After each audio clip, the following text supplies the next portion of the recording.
দেশের প্রায় শেষ প্রান্তে কন্যাকুমারীর বিবেকানন্দ রকে প্রধানমন্ত্রী টানা ৪৫ ঘন্টা ধ্যানমগ্ন অবস্থায় ছিলেন। এই সময় কিন্তু তিনি কোনো অন্ন গ্রহণ করেননি। তিনি দুটি পানীয় বেঁচেছিলেন। সেটি কি জানো? সেটি হলো এক আঙুরের রস, দ্বিতীয় হলো ডাবের জল।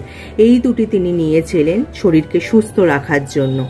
এই দুটোকেই তিনি কেন বেঁচেছিলেন চলো সেটা জেনে নিই।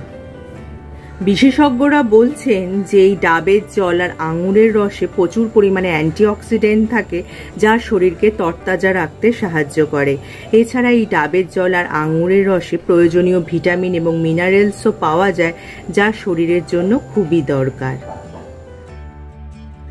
শরীর তাজা এবং ঠান্ডা রাখতে সকালে ডাবের জল খাওয়া খুবই উপকারী। এতে প্রচুর পরিমাণে antioxidant, amino acid, enzyme, vitamin C ইত্যাদি শরীরের বিভিন্ন প্রয়োজনীয় উপাদান পাওয়া যায়। শরীরের ক্লান্তি দূর করতে খুবই কার্যকরী এই ডাবের জল। প্রতিদিন সকালে যদি পান করা যায় তাহলে ক্লান্তি এবং দুর্বলতা অনেকটাই কাটানো সম্ভব। ফলে টানা মেডিটেশনের সময় দুর্বলতা কাটাতে খুবই কার্যকরী এই ডাবের জল।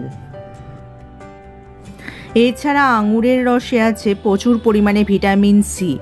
এছাড়া রয়েছে ক্যালসিয়াম, পটাশিয়াম, ম্যাগনেসিয়ামের মতো প্রয়োজনীয় পুষ্টিগুণে সমৃদ্ধ এই আঙুর। ফলে সলিড কিছু না খেলেও শরীরের প্রয়োজনীয় পুষ্টি মেটাতে সক্ষম এই আঙুরের রস।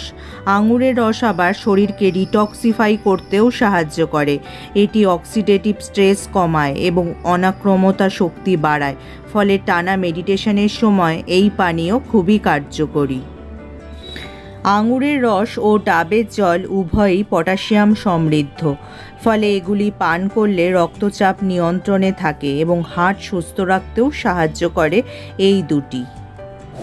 তাহলে যদি এই ভিডিওটা তোমাদের কাজে আসে বা তোমাদের উপকারে আসে, তোমার যত আত্মীয় স্বজন আছে, বন্ধু বান্ধব আছে, সবার মধ্যে ভিডিওটা শেয়ার করে দিও যাতে তারা উপকৃত হয়। আর যারা আমার এই চ্যানেলটা প্রথম দেখছো, চ্যানেলটাকে অবশ্যই সাবস্ক্রাইব করে নিও এরকম উপযোগী ভিডিও আরও দেখার জন্য। তার পাশে যে বেল আইকনটা আছে ওটা প্রেস করে অন করে দিও, যার ফলে যখনই আমি ভিডিও আপলোড করব নোটিফিকেশন তোমাদের কাছে পৌঁছে যাবে। আজ তাহলে আসি, আবার দেখা হবে আগামী পর্বে।